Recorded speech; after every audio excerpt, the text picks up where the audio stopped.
Дагы bir жолу кутман күнүңүздөр менен кадырлуу тергөрүүчүлөр, Алато 24 маалыматтык каналынын кечемес программасы өз ишин улантууда. Айтсак, Кыргыз Республикасынын президенти Садыр Жапаров инсандын руханий адеп ахлактык өнүгүүсү жана дене тарбиясы жөнүндө жарлыкка кол койгон. Анда ички саясаттын эң маанилүү багытын, жогорку моралдык ченемдерди, каада салттарды, салттуу болгон үй бүлөлүк жана коомдук баалуулуктарды, сергек жашоону өздөштүрүү, Кыргызстан элдеринин маданияттарынын дөөлөтүн, кайталангастыгын жана биримдүүлүгүн чагылдырган жалпы адамзаттык баалуулуктардын системасына өтүү аркылуу жарандарды тарбиялоону колдоо максатында токтом кылынган. Биз алдыдагы мүнөттөрдү дал ушул багытта сөз кылабыз. Кызматта мен Тутан Мелисов, ал эми студиябыздын коногу манасчы, филология илимдеринин доктору, Кыргыз Республикасынын маданиятына эмгек сиңирген ишмер Таланталы Бакчиев. Саламатсызбы агай? Хош келиңиз. Алгач бүгүнкү курман айтыңыз менен куттуктайлы. Айтыңыз маариф болсун. Андай болсун. Эми мына бүгүнкү күндө жогоруда айткандай эле инсандын руханий адеп ахлактык өнүгүүсү тууралуу сөз кылалы. Мына ушул концепциянын негизги принциптерине токтолуп кетсеңиз. Эми концепциянын негизги принциптери биринчи бул айтып кетишибиз керек. Президенттин алгачкы жана 5 жарлыгынын бири, ошол жарлыктын негизинде ушул концепция түзүү боюнча белгилүү бир мөөнөт, белгилүү бир топ дайындалып, 1-июнга чейин ушу инсандын руханий адеп акылактык өнүгүүсү жана дене тарбиясы жөнүндө концепциянын өзөгүн түзүп, анан турмушка ашырууга мөөнөт белгиленген болчу. Анан эми Кудайга шүгүр, азыр ушул концепция бүттү. Мен муну ошол жумушчу топтун өкүлү мүчөсү катары айтып жатам. Концепциянын өзүнүн зарылчылыгы боюнча коомчулукта баса белгиленип айтылып келе жатат. Эгерде биз бүгүнкү күндө коомубуздун жан дүйнөсүн, анын руханий багытын, анын адеп акылактык абалын эске алып, анан ошону түздөп бир нукка салып албасак, анда калган кандай аракеттер болбосун, анда биз коомубузду мындай бир жөнгө салып, татыктуу бүгүнкү күндө заманбап мамлекеттин, алдыңкы мамлекеттин коому боло албайбыз. Эң олу жан дүйнөбүздүн агарышы, анын арууланышы, анын мындай ак болушу жана сергек болушу бул өтө маанилүү.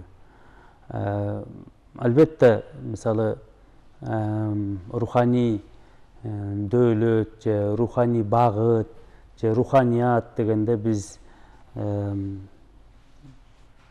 милдеттүү түрдө материалдуу дүйнө менен же материалдуулук менен салыштырабыз, же болсо керек болсо мындай бир карама каршы коебуз да.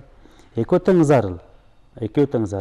Бирок бүгүнкү тапта азыркы биздин адамзаттын жашоосунда эң оолу руханий адеп акылактык өнүгүү болбосо, руханиятыбыз жөнгө салынбаса,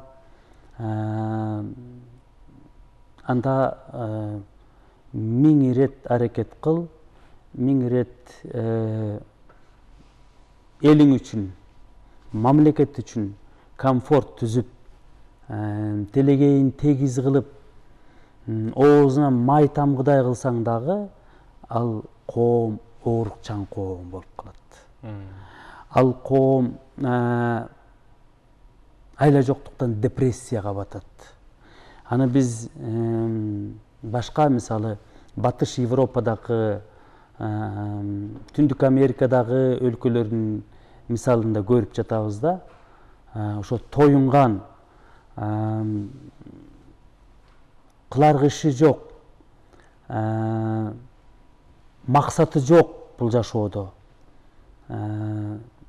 бир үмүтү жок адамдар өзүн курмандыкка чалууга, башка бирөөгө кол салууга мажбур болуп, депрессияга батып, айла жоктун ишин кылып жаткандыгын көрүп жатабыз. Ошол себептүү биз бүгүнкү күндө албетте бул маселе деген мындан бир нече жыл мурда колго алынса болмок. Биздин бүгүнкү күндө жалпы адамзаттын алдында, ошону менен бирге кыргыз коомунун алдында максат бул жан дүйнөбүздү жөнгө салуу. Жан дүйнө бул эмне? Жан дүйнө бул жан дүйнөнүн тынчтыгы. Бул жан дүйнөнүн гармониясы.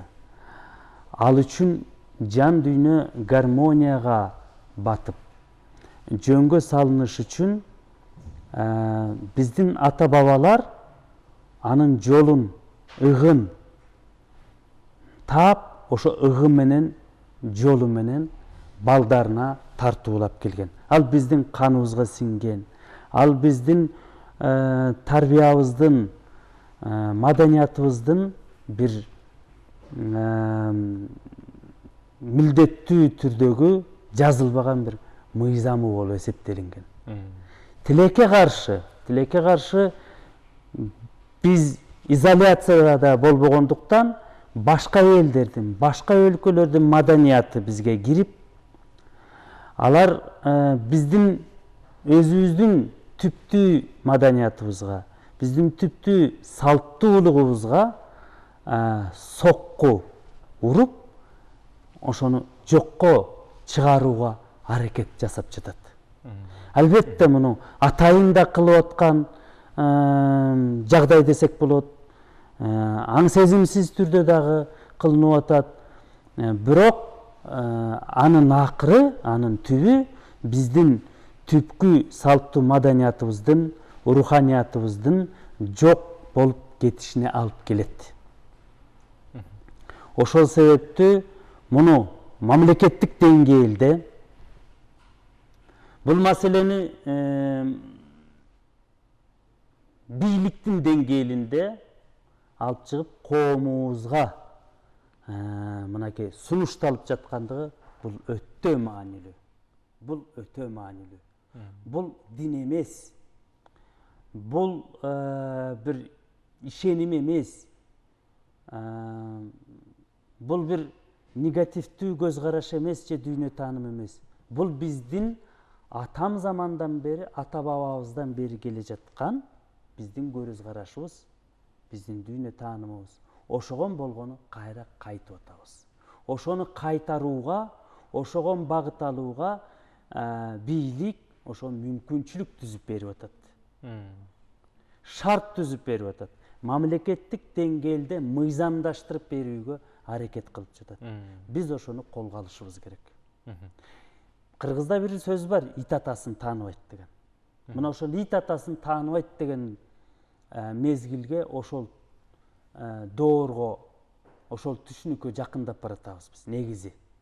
Ошол ит атасын тааныбайт болбойлу десек, анда биз ошол атабыз, бабаларыбыз тутуп келген, турмушунда ашырып келген, жашоосунда кылып келген руханиятыбызды, жүрүм турумубузду, маданиятыбызды, тарбиябызды кайра турмушка алып келишибиз керек. Күнүмдүк жок дегенде турмушубузга, жашообузга алып келишибиз керек. Ал эч убакта зыян менен болбойт. Себеби кылымдар бою, миңдеген жылдар бою ошол биз айтып келткен руханият, адеп аклак элибизди сактап келди. Мындан ары да сактоого, алып кетүүгө, жашоого мүмкүнчүлүгү бар. Ал эми азыркы ушундай бир илимий технологиянын өнүгүп, өсүп, күркүрөп жаткан мезгилде бир цивилизация экинчи цивилизацияны алмаштырып жаткан учурда бизге азыркы азганакай эл үчүн бул өтө зарыл. Бул өтө зарыл. Кыргызда сөз бар. аз эл, коор эл, көп эл, зор эл деген. Biz көп элдин, чоң мамлекеттердин кыпынында эле болуп калышыбыз мүмкүн. Ошон үчүн биз сакталып калууга, өзүбүздү коргоп калууга баардык аспап менен мүмкүнчүлүктөрдү эске алып, ошолорду колдонушубуз керек. Ошонун бири ушул концепция. Ошонун бири ушул концепция. Бул албетте мындай деген да суроолор болуп жатты. Биз эми Кыргызстанда кыргыздар эле жашабайт да. Башка улуттун өкүлдөрү дагы жашайт деп. Аларга кантебиз депчи. Бул туура суроо. Бирок ошол биздин өлкөдө жашап аткан башка сырттан келген, кайсы бир мезгилде, кайсы бир учурда сырттан келген элдер дагы, алардын дагы өзүнүн түпкү маданияты, салттуу, руханияты бар да. Алар да ошого таянып, ошол касиеттерине таянып жашап өмүр сүрүп келди да. Демек, алар дагы ошол касиетине, ошол руханиятына моюнсунсун. Алар дагы ошого кайтсын. Ушул биздин өлкөбүздө көп деп эсептелинген кыргыз элинин ичинде жок болуп кетпеш үчүн. Алар дагы өздөрүн сактап калууга, өздөрүн коргоп калууга бардык мүмкүнчүлүктөрүн, аспаптарын колдонушу керек. Түшүнүктүү агай. Эми мына ошол чынында бул президент Садыр Нуркочоевичтин баягы президент болуп шайлангандан кийинки алгачкы жарлыктарынын бири болчу. Эми ошол сиз жогоруда өз сөзүңүздө айтып кеттиңиз, бул баягы мыйзамдаштырганга жардам берди депчи. Эми мына ушул буюрса, алдыда күндөрү кабыл алынып калса, эми мына ушул мамлекеттик органдарды, деги эле маданият, билим берүү, илим жана спорт тармагын эмне күтүп турат? Бұл концепцияда ең бірінші орында біздің коомубуздун жаштары турат. Себеби бұл жалпы коомго даректелгени менен биринчи кезекте бұл концепциянын негизинде иш жүргүзүү программасы жаштарга ылайыкталат. Ошол жаштар билим алып жаткан мектептерде, жаштар билим алып жаткан жогорку окуу жайларында жана башка мекемелерде. Мамлекеттикпи, мамлекеттик эмеспи? Демек, бул биринчи кезекте билим берүү тармагына даректелет. Себеби ошол жерден биз билим берип атабыз, тарбия берип атабыз. Мына ошол жерден тарбия, билим берүүгө жакшы бир мүмкүнчүлүк, шарт түзүлөт. Ушул концепциянын программасын турмушка ашыруу үчүн, ошону элге жеткирүү үчүн. Эгерде биз бүгүн балдарыбызды, жаштарыбызды, ошол алардын ата бабалары жашап келген, тутуп келген, бирок бүгүнкү күндө заманбап, ылайыкталып иштелип чыккан концепцияларды сунуштабасак, алар башка элдин, башка мамлекеттин концепциясы менен жашап кетиши мүмкүн. Ошондой болуп жатат ансыз деле. Себеби биз монодиндүү элбиз да. Бир динди тутуп келген элбиз. Бирок Кыргызда азыр, биздин кыргыз коомунда бир эмес бир нече динди тутуп калды кыргыз эли. Башка эми көз караштарды же болбосо ишенимдерди айтпай эле коеюн. Ошон үчүн ата тегибизге, өзүбүздүн өткөнүбүзгө кайтышыбыз керек. Мында дагы бир суроо же болбосо маселе ортого коюлушу мүмкүн. Биз эмне артка кайтышыбыз керекпи деп. Жок, артка кайтпайбыз. Биз бүгүнкүбүз менен, өткөнүбүз менен алдыга умтулабыз. Аны заманбап ылайыктап туруп. Болгон ушул. Себеби биз тектүү элбиз. Биздин түбүбүз бар. Биз курама же болбосо кайсыяктан бияктан бир түбү жок, теги жок дареги жок эл эмеспиз. Ошол биздин касиеттерибиз бизди ушул күнгө чейин сактап келди. Ошонубуз менен дагы ары карай жашап кетүүгө мүмкүнчүлүгүбүз бар. Анан эми ошон үчүн эң оолу билим берүү системасына, билим берүү тармактарына ушул концепциянын программасын, концепциянын өзүн милдеттүү түрдө бериш керек. Ал эми ар бир мекеме, ар бир ошол системада иштеген уюмдар болобу, мекемелер болобу, алар өздөрүнүн деңгээлине, өздөрүнүн мүмкүнчүлүгүнө жараша программасын түзүш керек. Ошол программаны турмушка ашырыш керек. Мына ушул негизги маселе. Негизи маселе ушул. Мен муну деген кичине тереңдетип, кеңейтип айткым келет. Бүгүнкү биздин адамзатта дүйнө жүзүндө жүрүп жаткан көйгөйлүү маселелердин баардыгы жөн эле жерден чыгып калып аткан жери жок. Мынакей табигый кырсыктар болуп атат. Кудайга ишенебизби, ишенбейбизби? Табигат менен таттуу мамиледе, жакын мамиледе жашагыбыз келеби, жашагыбыз келбейби? Бирок мунун баардыгы болуп жатат да, бул факт. Эмнеликтен болуп жатат? Себеби биз Кудайды тааныбай эсиреп кеттик. Биз жаратылышты сактабай, коргобой, анын бир өкүлү, бир мүчөсү катары жашабай, анын башкаруучусу катары жашап, аны тейлей баштадык. Ал жаратылыш табигаттын дагы акылы болбосо дагы аң сезими бар да. Анын жаны бар да. Мына Сибирде азыр эмне болуп атат? Якутиянын жарымы өрттөнүп атат. Европада эмне болуп атат? Европанын түндүгү бүтүн сууга капталды. Америкада өрт болуп атат. Бизде деле мынакей ар бир элдин, ар бир өлкөнүн өзүнүн деңгээлине, өзүнүн шартына ылайык ушундай сабактар болуп жатат азыр. Табигый дейбизби? Же болбосо адамдын колу менен жаралган дейбизби, жасалган дейбизби? Ушундай кырсыктар, ушундай сыноолор болуп атат. Биз эсибизге келишибиз керек. Артка кайтпай, алдыга умтулабыз, бирок эскини эске алып. Мына ушул концепция ошонун дагы бир жолу, ошонун бир алдыга акыл эсибиз менен, аң сезимибиз менен, жан дүйнөбүздү аруу таза сактоо менен умтулуунун бир мүмкүнчүлүгү. Эң жакшы эми ошол концепция деп калдык. Мына ошол эл аралык деңгээлде өлкөнү жакшы жагынан көрсөтүлсүн деген дагы камтылган. Эми биз Кыргыз өлкөсү кандай жабыз менен ошол эл аралык деңгээлде өзүбүздү көтөрө алабыз? Эми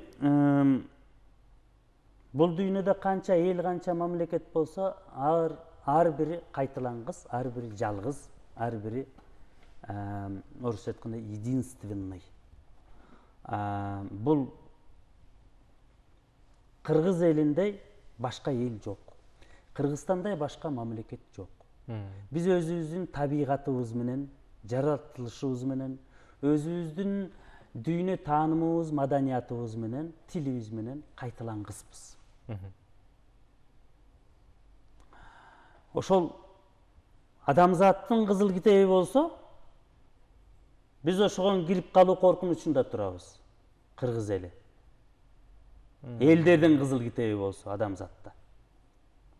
Биз азыр жаратылыштын гана кызыл китебин билебиз да. Жан жаныбарлар менен өсүмдүктөрдүн. Мына ошол кызыл китепке кирип калбоо үчүн биз өзүбүздү коргоп сактап калышыбыз керек, өзүбүздүн маданиятыбыз менен, өзүбүздүн ушул күнгө чейин сактап келген касиеттерибиз менен. Ал эми ошол дүйнөгө дагы биз өзүбүздү эле сактап коргоп калуу эмес, биз дүйнөгө дагы ошол коргоп калып, сактап калууга мындай бир шарт түзүп, ошого өзүбүздүн салымыбызды кошуп берүүгө мүмкүнчүлүгүбүз бар. Башка элдерге да, башка мамлекеттерге дагы. Жөнөкөй эле мисал. Чыңгыз Айтматовдун чыгармачылыгын алалы. Ал азыркы күндө, азыркы биздин адамзаттын, жалпы адамзаттын адабиятында дагы, маданиятында дагы өзгөчө орунга ээ. Мына биздин салымыбыз. Ошол эле биздин визиткабыз болгон, биздин бет ачарыбыз болгон, биздин руханиятыбыз болгон, өзөгүбүз болгон, манасыбыз дагы ошондой касиетке ээ. Ал дагы адамзатка биздин кыргыз эли тарабынан сунушталган, берилген, тартууланган чоң руханий дөөлөт. Демек биз ушинтип, мисалы, руханият жактан башка дагы жолдор бар, башка дагы мүмкүнчүлүктөр бар. Эмне үчүн биз өзүбүздүн философиябызды дүйнөгө тартуулай албайбыз? Эмне үчүн биз өзүбүздүн дүйнө таанымыбызды башка дүйнө элдерине тартуулай албайбыз? Себеби биздин жашыбыз улуу. Бери деген 3000 жыл деп атат. Ары деген 6000 жыл деп атат кыргыз элине. Демек биз ошончо миңдеген жылдар бою кандайдыр бир өзгөчөлүктөрүбүз менен сакталып келдик да. 6 же 3000 жыл мурда жаралган, түзүлгөн башка элдер керек болсо жок болуп кетти. Демек алардын ошол мүмкүнчүлүгү болгон эмес. Коргоп калуу, өзүн сакталып калуу мүмкүнчүлүктөрү, жанагы туткалары дейбизби, усулдары дейбизби, аспаптары дейбизби, билимдери дейбизби? Жок. Бизде ошол бар. Биз мындан ары дагы ошол аспаптарыбызды колдонуп, ошол билимибизди колдонуп, турмушка ашырып, сиңирип жашап кетүүбүзгө дагы шартыбызда мүмкүнчүлүгүбүз бар. Мына кыргыз элинин салымы. Жөн эле бир суроо койсо, эмне үчүн Кытай эли ушунча жылдар бою, миңдеген жылдар бою өзүн сактап келе жатат? Эмне үчүн жок болуп кеткен жок? Эмне үчүн байыркы Шумер эли жок болуп кетти? Биздин заманга чейинки миңдеген жылдар бою мурда жаралган эл, цивилизация, Шумер цивилизациясы жок болуп кетти. Кызык. Мына ушундай салыштырууларды жүргүзсөк болот. Ошол эле учурда, ошол эле мезгилде түзүлгөн Кытай цивилизациясы дагы, эли дагы мына бүгүнкү күнгө чейин жашап келишет. Эмне ошолорду сактап калууга кандай шарттар түзүлгөн? Кандай мүмкүнчүлүктөр, кандай касиеттер сактап калды? Шумер элин эмне үчүн алар жок болуп кетти? Тарыхтын кумуна сиңип кетти. Ага эмне себепкер болду? Эмне түрткү болду?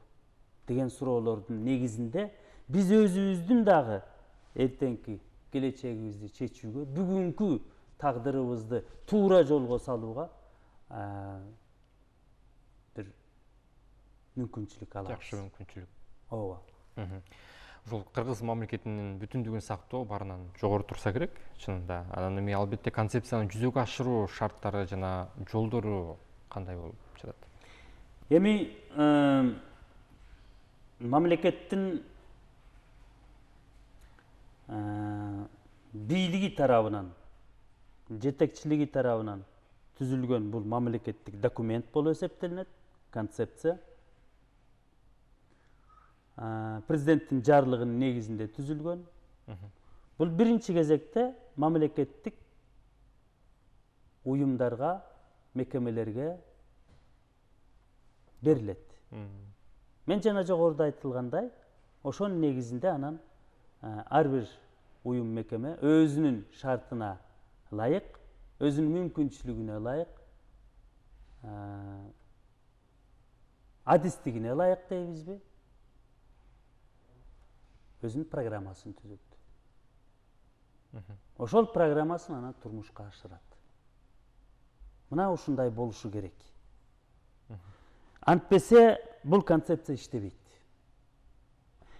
Бул концепция өзү мындай бир асмандан алынган ойлор же идеялар эмес. Бул элибиздин турмушунан эле алынган. Ошол элдин турмушунан алынып, ошол элге сиңимдүү болсун деп биз муну жөнөкөйлөштүрүп, ошол эле учурда аны бир маанилүүлүгүн баса белгилеп түздүгөнбүз. Мына негизи ушул.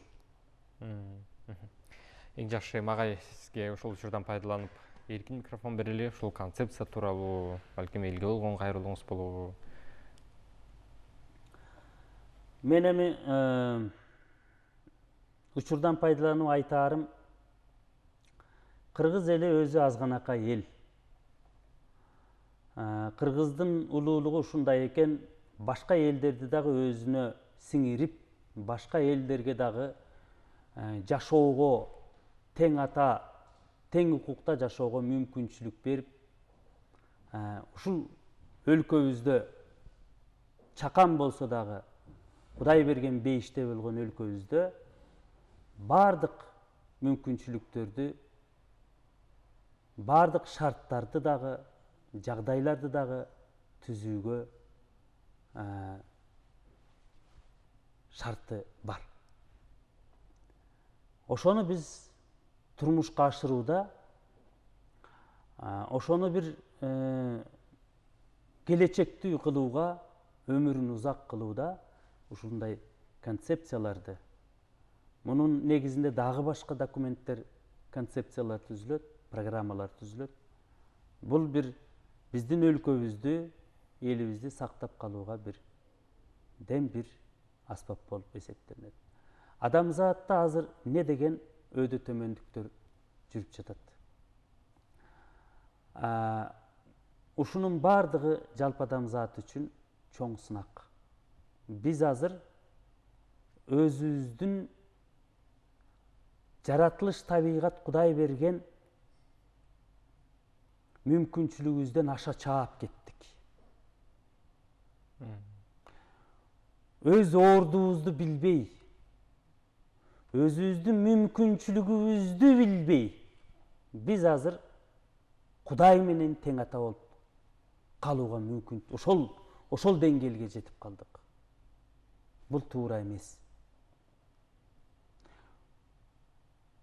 Албетте, биз өз ордубузду билишибиз керек. Табигаттын жаратылыштын алдында дагы, башка өлкө мамлекеттердин алдында дагы. Бирок ошол эле учурда биз мүңкүрөп, моюн сунуп, такыр чөгөлөп да калбашыбыз керек. Улуу элбиз, байыркы элбиз деп сыймыктанып, ооз көптүрүп көп айтабыз. Бирок ошого биз азыр даярбызбы? Ошол улуу эл болууга кайрадан. Ошол улуу байыркы элдин деңгээлине жетүүгө биз азыр даярбызбы? Биздин маселенин бардыгы ушул азыркы биздин аң сезимибизде болуп жатат. Руханият дейбиз дагы материалдуулуктун кулу болуп баратабыз.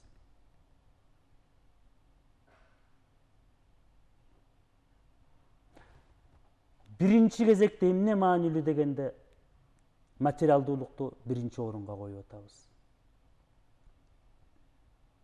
Ал жан дүйнөнүн рахатына, жан дүйнөнүн тынчтыгына алып келбейт. Бизге маанилүү бүгүн руханиятыбызды сактап калуу. Мына азыркы саясий режим, азыркы мамлекет башчылары, тагыраак айтканда мынакей президенти Садыр Жапаров ошогон толук кандуу шарт түзүп берип атат. Болгону биз азыр ошону колдоп, коомго сиңирип иштеп беришибиз керек. Иштетип беришибиз керек. Айтарым ушул.